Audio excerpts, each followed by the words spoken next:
pas là pour vous faire semblant, d'accord? Je vais vous donner le tea et les conseils qui vont avec, ok? You already know. Hey guys, it's your girl, la Ken Paola. On est ici pour parler de qui tu es, à qui tu appartiens et ce que tu es capable d'accomplir dans le but de vivre une vie chrétienne bien remplie et d'impacter ta génération. Et si ce sont des aspects de la vie qui t'intéressent en fait, n'oublie pas s'il te plaît de t'abonner juste en cliquant sur le bouton s'abonner qui s'affiche devant ton écran. Without further ado, let's jump into the video. J'espère du fond du cœur que vous avez regardé ma précédente vidéo là où je vous ai rencontré mon voyage en Europe. Et si ce n'est pas le cas, it's not that bad, you still have time to do it. Et cette vidéo en fait ça va être la continuité de l'histoire quoi. Genre dans cette vidéo on va parler de mes attentes, ma vie en Europe, mes attentes, tu vois, les attentes versus les réalités, genre expectations versus reality kind of thing. On sait tous, en tout cas pour ceux qui ont vécu en Afrique, que quand on vit en Afrique en fait, il y a cette idéologie de l'Europe, genre l'Europe c'est le paradis, tu vois, l'Europe c'est la perfection, l'Europe c'est l'abondance, l'Europe c'est sans souci, no stress zone, tu vois. Et surtout en fait, nos familles, les membres de nos familles et tout qui vivent en Occident et qui reviennent en Afrique ne nous facilitent pas la tâche. Ils ne racontent pas leurs problèmes en fait, ils ne disent pas les réalités de l'Europe. En tout cas moi quand je vivais au Cameroun, c'était pas vraiment le cas. Ou alors on n'a pas... Quand tu vis en Afrique, tu n'as pas toujours cette envie de comprendre parce qu'on a tellement cette habitude que l'Europe c'est ci, l'Europe c'est ça, l'Europe c'est le monde de la perfection en fait. Du coup, quand ils viennent, c'est genre, oui, les lunettes Gucci, Louis Vuitton, Chanel et tout ça, vraiment le lifestyle dont tout le monde rêve. Et ce qui fait que nous, quand on est en Afrique, en fait, c'est genre, ok, c'est ce que je veux, en fait, c'est la vie que je veux, c'est là-bas que je peux trouver ça. Et on nous dit pas le behind the scene de tout ce qui se passe. Donc, aujourd'hui, en fait, j'espère que tu es prête, j'espère que tu as tes popcorn et j'espère que tu es prête aussi à prendre des notes parce que voilà, je vais t'exposer ma vie, te dire le behind the scene de vraiment ce qui se passe quand on vit en Europe avant d'arriver à la vie que vous voyez les gens vivre. Are you ready? Let's go. Alors, mes attentes en Europe, d'accord. Quand j'étais au Cameroun, moi j'étais le genre de fille, en fait, j'étais trop américaine dans ma tête. D'accord, on est bien d'accord.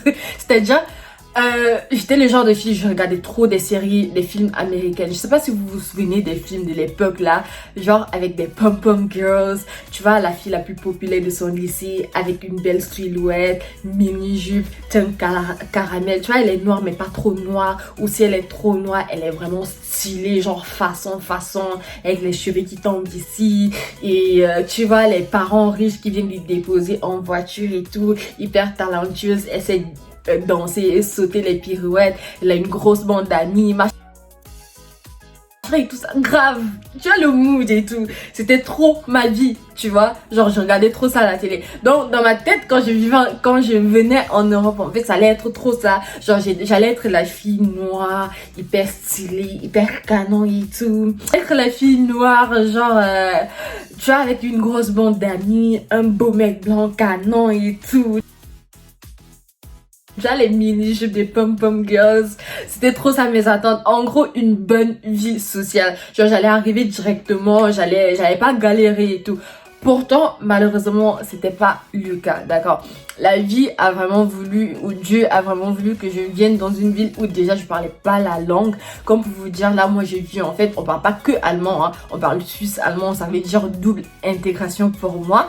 Donc, le fait que je ne parlais pas la langue, en fait, ça a vraiment pas facilité les choses par rapport à mon intégration parce qu'il fallait que j'apprenne à communiquer déjà avec les gens, à comprendre leur manière de penser, comprendre déjà même ce qu'ils disent. Et du coup, ça fait que en fait, dans mon école, j'étais pas intégrée, j'avais pas cette grosse bande d'amis dont je rêvais, il y avait pas le beau mec blanc et tout que je m'imaginais dans ma tête et tout. C'était plutôt le contraire, hein. C'était le mobbing. Et dans une prochaine vidéo, en fait, j'espère vraiment vous raconter plus en détail mon expérience avec le mobbing et tout. Et donc à l'école c'était plus le mobbing, c'était genre je me sentais hyper seule, j'aimais pas aller à l'école et tout, et surtout que personne me défendait vraiment, tu vois, genre, et je pouvais pas me défendre moi-même parce que voilà, je parlais pas leur langue. Donc j'étais la petite africaine que tout le monde négligeait, que tout le monde méprisait, la petite africaine qui sentait encore le goût du bâton, le goût du pays et tout ça. Donc c'était grave compliqué dans ce sens-là. Et ce qui me faisait légèrement, d'accord, me sentir mieux, c'était vraiment quand je partais à l'église, parce que là-bas, il y avait plein de noirs, il y avait des gens qui me ressemblaient, il y avait des gens qui parlaient quand même un peu français. Donc, et quand je dis un peu, je précise vraiment que un peu, hein, parce qu'on parle bien des nés en Europe, grandis en Europe. Ça veut dire qu'ils sont déjà intégrés dans la culture et tout. Moi, je débarque en fait. Et donc, même là, je me sentais pas totalement à ma place. Je trouvais quand même un tout petit peu de réconfort, mais c'était pas trop ça. Après moi, je retournais dans ma vie, chez moi, dans ma solitude, etc., etc. Donc, en conclusion, mes attentes en Europe par rapport à ma vie sociale, c'était un gros flop. Genre, je me suis sentie seule, hyper seule pendant au moins les 3 premières, je vais dire les 3 premières années de ma vie ici en Europe. Dieu merci, à un moment donné, j'ai bien appris la langue, j'ai développé confiance en moi. Donc, par la suite, ça allait mieux quand j'ai changé d'école. La deuxième attente, en fait, que j'avais, encore en rapport avec ma vie sociale, mais c'était là, genre, ma vie amoureuse. Comme je vous ai dit tout à l'heure, honnêtement, je pensais que j'allais avoir un beau mec blanc. Tu vois, le genre qu'on voit à la télé, hyper musclé. Non, en mode High School Musical, tu vois, genre Disney Channel et tout. You know the vibe. Donc, pour moi, ça allait être ça, tu vois. Hyper attentionné, hyper doux, hyper gentil, hyper, tu vois, genre qui t'apporte des fleurs, qui chante pour toi, machin et tout ça, tu vois, qui t'ouvre la porte. Mais malheureusement, c'était pas ça, c'était pas du tout ça. Au contraire même, c'était l'inverse. Et avant vraiment d'entrer dans ce que je m'apprête à dire par la suite, je tiens à préciser que d'accord, je ne suis pas en train de stigmatiser les mecs blancs ou les personnes blanches ou quoi que ce soit. Je suis simplement dans cette vidéo en train de raconter mon vécu, mon expérience, comment moi j'ai vécu les choses. Donc j'espère que vous allez aussi le prendre en considération, que c'est mon expérience. C'est pas pour mettre une stigmatisation sur une certaine race ou quoi que ce soit. Rien à voir. Maintenant, côté drague et tout, on drague pas comme au pays en fait. Ici, on drague pas comme au pays. C'est pas les gens, psst, ma chérie, coucou, tu es belle, machin, nanani et tout. La mère, quand elle est pas belle, on sourit au moins. Non. Tu vois, des choses comme ça. Ici, c'est pas ça en fait. Ici, je sais même pas si ici on drague en fait, c'était pas mon expérience, mais je sais en tout cas que ici les trucs qui chauffaient c'était les DM, tu vois, genre toute la journée quelqu'un, vous pouvez passer une journée dans la même école et tout, il va pas me calculer, mais le soir les gens entraient dans mes DM genre oui, est-ce qu'on peut coucher ensemble, est-ce que ceci cela, and I was like, who do you think I am, like who do you think I am. Donc ça honnêtement j'ai vraiment pas apprécié, tu vois, genre en gros pendant la journée tu m'ignores, tu fais genre le mec qui me connaît pas, mais le soir c'est genre envoie-moi tes nudes, mais toi on est où en fait. Du coup ça m'a, cette image là en fait, cette manière de faire, ça m'a grave dégoûté et I wasn't there. Donc de ce côté là j'ai d'abord laissé les blancs là, genre les peines.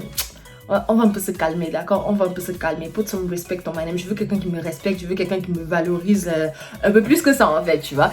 Donc c'était ça, côté relation amoureuse, voilà, c'était pas la galanterie que j'attendais, c'était plus genre DM, send me news, je peux voir ta, etc., etc. Et pour moi, ça me plaisait pas. Maintenant, ma vie familiale, mes attentes dans ma vie familiale. Honnêtement, moi je pensais que quand je vais venir en Europe, tu vois genre la maman riche et tout qui va te déposer à l'école le matin. Tu vois la maman riche qui va te déposer à l'école le matin, tu as ton prof. Je pensais que non, j'arrivais, on allait me donner mon comment on appelle ça, genre ma propre carte bancaire et tout, plein aux as, machin et tout ça. Je suis arrivée, c'était un gros flop. Genre, je sais même pas comment vous expliquer. La maison, tu vois les maisons de la télé là, genre villa et tout.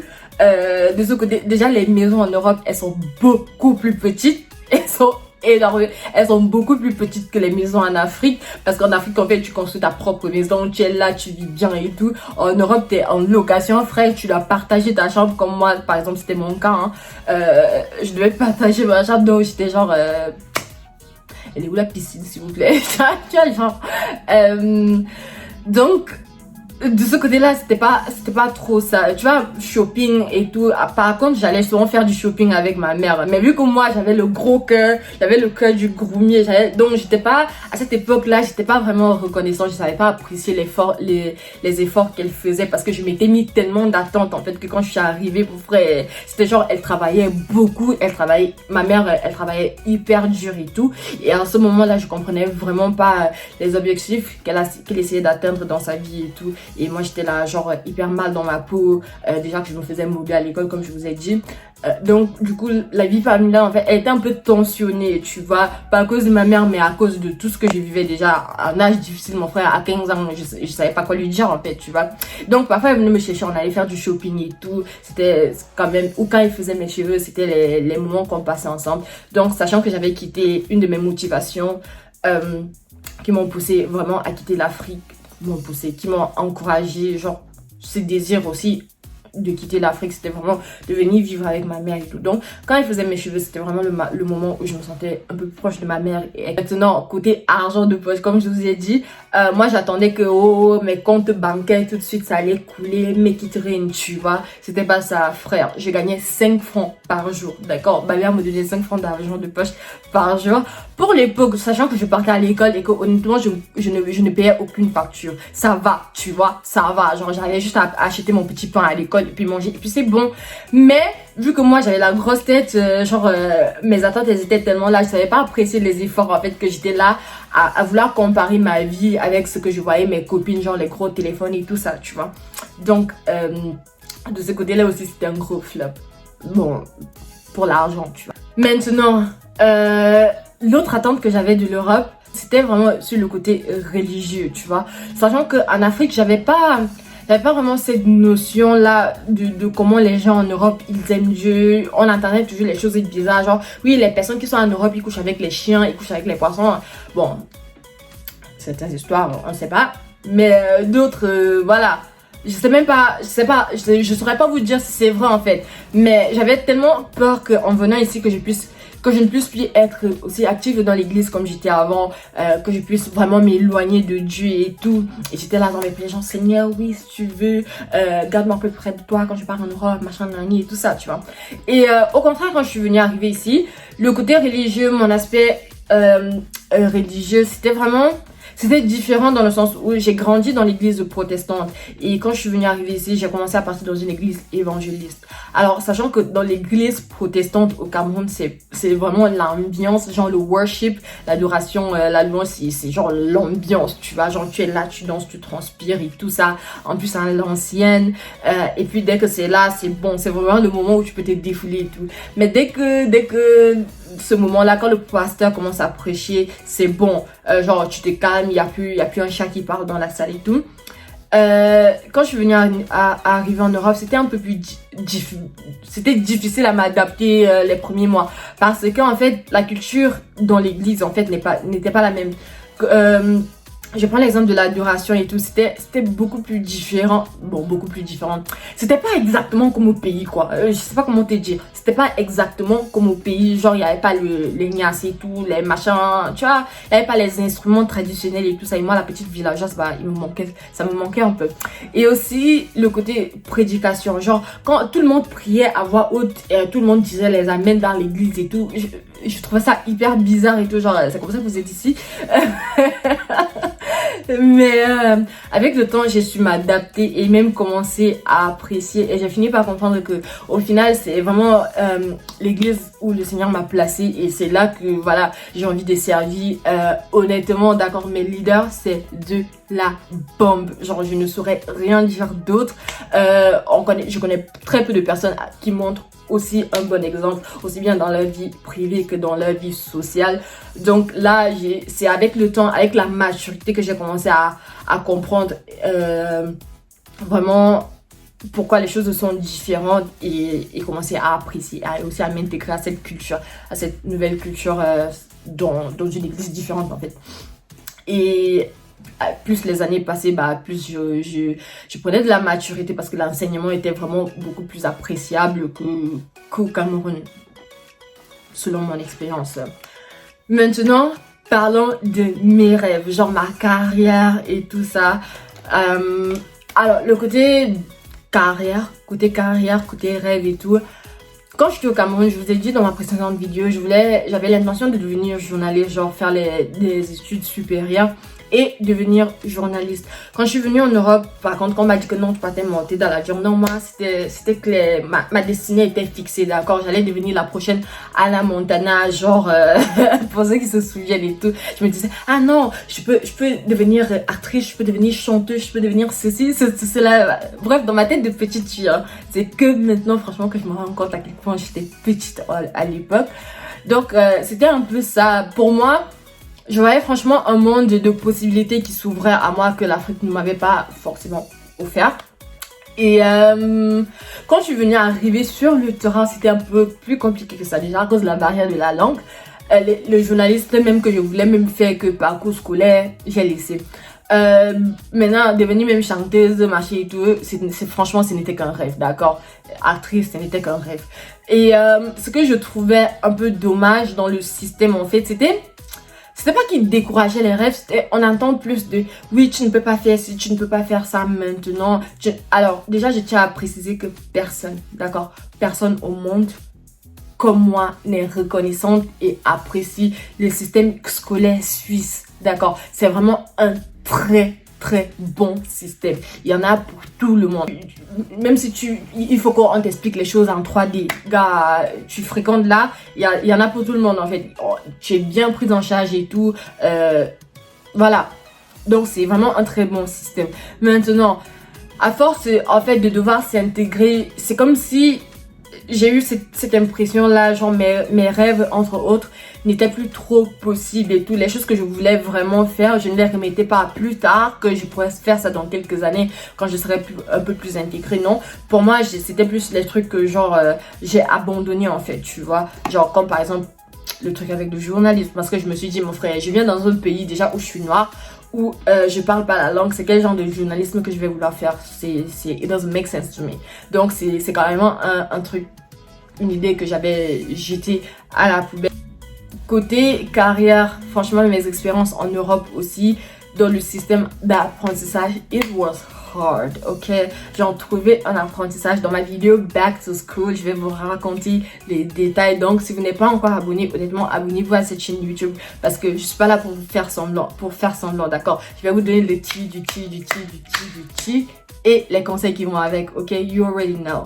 Donc je vais vraiment aller dans plus de détails par rapport à mon apprentissage quand je vais faire la série de vidéos Back to School. Par rapport à mes rêves en Europe, je suis venue avec les attentes d'un monde vraiment avec énormément de possibilités et tout, mais les réalités sur les terrains étaient un peu plus différentes dans le sens où il fallait construire tout ça en fait, tu vois, il fallait aller à l'école, machin, nani et tout ça. Je ne suis pas devenue la prochaine Hannah Montana. Et voilà, mais aujourd'hui je suis sur YouTube et je sais que tu vas t'abonner, donc c'est un mal pour un bien. La nourriture, j'ai pas eu un choc culturel, d'accord, parce que de ce côté là, dans le côté bouffe et tout, parce que honnêtement la bouffe et moi c'est we are besties, on se connaît, on se comprend, on s'aime, on s'accepte comme nous sommes, tu vois. Donc la nourriture en fait, moi je m'attendais aux burgers, aux frites et tout ça, et à une certaine nourriture pas trop salée, tu vois, genre je me disais que non, les blancs ils ne mangeaient pas trop de sel, ils mangeaient stylé, façon genre. Et de ce côté, honnêtement, mes attentes, they were met, ok? Mes attentes, elles sont devenues réelles. C'est ce qu'on dit en français, je sais même pas comment ça se dit en français. Mais my expectations were met, dans le sens où j'ai mangé des burgers, j'ai mangé des frites. Et j'ai appris à manger la nourriture culturelle ici en Suisse. Et honnêtement, j'ai apprécié, tu vois. C'était pas dégoûtant et tout, genre... comme je me disais que non, ça n'allait pas avoir des sels dedans et tout, non. C'était différent, certes, c'était vraiment différent. La pizza était mieux qu'au Cameroun, mon frère. La pizza était meilleure qu'au Cameroun. Franchement, là, la pizza était meilleure au Cameroun. Parce que je suis sortie du Cameroun, il y a une pizza que j'ai goûtée, j'ai dit... La pizza et moi, plus jamais. Et c'est ce qui a fait en fait que j'ai commencé à ne pas aimer la pizza, tu vois. Mais en Europe, c'était différent, it was nice. Donc, définitivement, la nourriture ici était différente, mais elle était bonne. Je l'ai trouvée bonne. Je vais vraiment conclure cette vidéo en en vous donnant ce qui est dans mon cœur, ce que j'ai à cœur de vous dire. Parce que quand on vit en Europe, en fait, on a les rêves plein la tête. On pense que non, on va pouvoir tout accomplir. Ce qui est bien évidemment vrai. Hein. C'est tellement un monde de possibilités. On a plus de possibilités ici qu'en Afrique. Mais c'est que le détail, en fait, qu'on oublie souvent, c'est que la vie en Europe se construit, d'accord? Ne faites pas comme moi. Moi, je suis venue, je voulais me comparer. Je voyais les gens avec les gros iPhones, les gros téléphones et tout. Moi aussi, je voulais ça directement. Je ne pensais pas que, je ne savais pas, j'avais pas cette mentalité de penser que non, la vie qu'ils sont en train de vivre, en fait, là, genre, ils ont construit cette vie, en fait. C'est une vie qui se construit, elle se bâtit, travaille dur pour ça.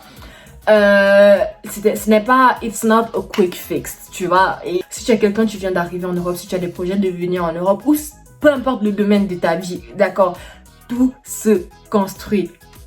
Tout se construit. Tu es là pour bâtir une vie. Donc, donne-toi quelques années. N'essaie pas d'aller voir ce que l'autre a. N'essaie pas de vouloir. Ne va pas commencer à avoir le gros cœur en te disant non, je veux ce que l'autre a, parce que l'autre a construit sa vie. Et moi, c'était la chose que je ne savais pas. C'était la chose qu'on ne m'avait pas dite quand j'étais en Afrique. Je pensais que j'allais arriver et tout allait être prêt pour moi. Je ne pensais pas que j'allais devoir travailler et construire pour cette vie. Je ne saurais même pas vous dire le nombre de choses par lesquelles je suis passée avant d'avoir la vie modeste, en fait, que j'ai aujourd'hui. Mais je suis tellement fière, en fait, et tellement reconnaissante à Dieu de tout ce qu'il m'a permis d'accomplir dans ce pays. Et je sais, en fait, que là, c'était, tu vois, genre l'apéro et tout, c'était l'apéro. Non, maintenant, même, quand j'entre bientôt dans mes 10 ans de résidence en Suisse, si Dieu le veut, c'est maintenant même que le feu commence fort. Tu vois, les gens. Donc, et j'ai vraiment à cœur de partager la grâce que Dieu m'a fait avec vous.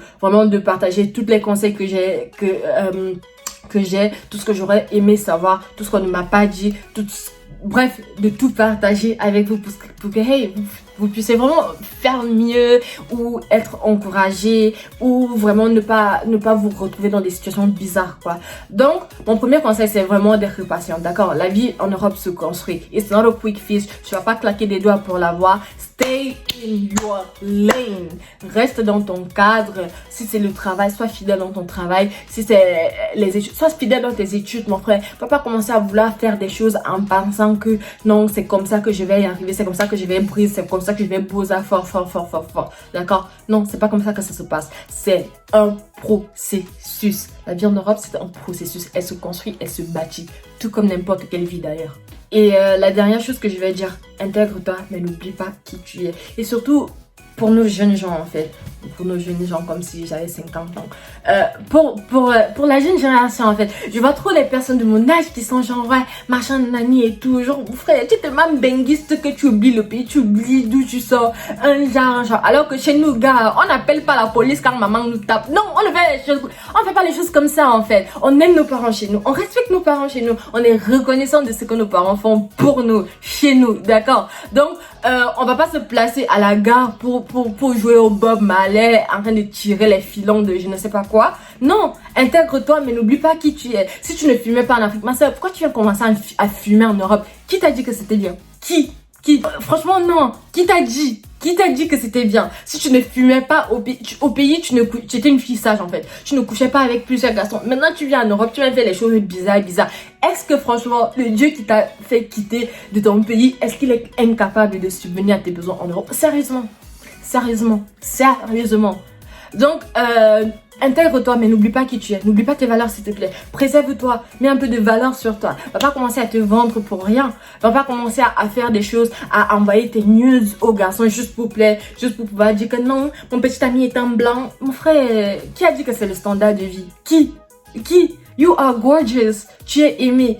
Et tu es plus béni que ce dont tu t'en rends compte, en fait. Donc, voilà. Je sais que je me répète un peu, mais c'est vraiment le conseil ultime que je peux vous donner. N'allez pas commencer à vous comparer aux gens. N'allez pas commencer à vouloir la vie des gens ici parce que vous voyez que non, l'autre a ce téléphone, l'autre a cette voiture, l'autre son appartement et comme ça. Gars, mais gars, bizarre. On ne sait pas ce que les gens font ici dehors. Donc, gars, stay in your lane. Reste là où tu es, reste à ta place et travaille. Fais ta petite vie tranquille, prie ton Dieu, c'est tout. C'est comme ça que tu vas y arriver, en fait. C'est comme ça que tu vas arriver. Ne va pas te comparer avec les personnes qui sont nées ici. Eux, c'est leur système. Même s'ils ont la même couleur de peau que toi, gars. Eux, c'est leur système. Eux, leurs parents ont créé un chemin ici pour eux. Mon frère. Donc, toi qui es venu hier, commence pas à désirer des choses qui ne te sont pas encore... qui ne se sont pas encore propres. Travaille, va au travail, donne-toi, maximise les opportunités que tu as. Maximise les opportunités que tu as. On te donne, tu trouves un travail, même si ça ne te plaît. Commence par là. Non.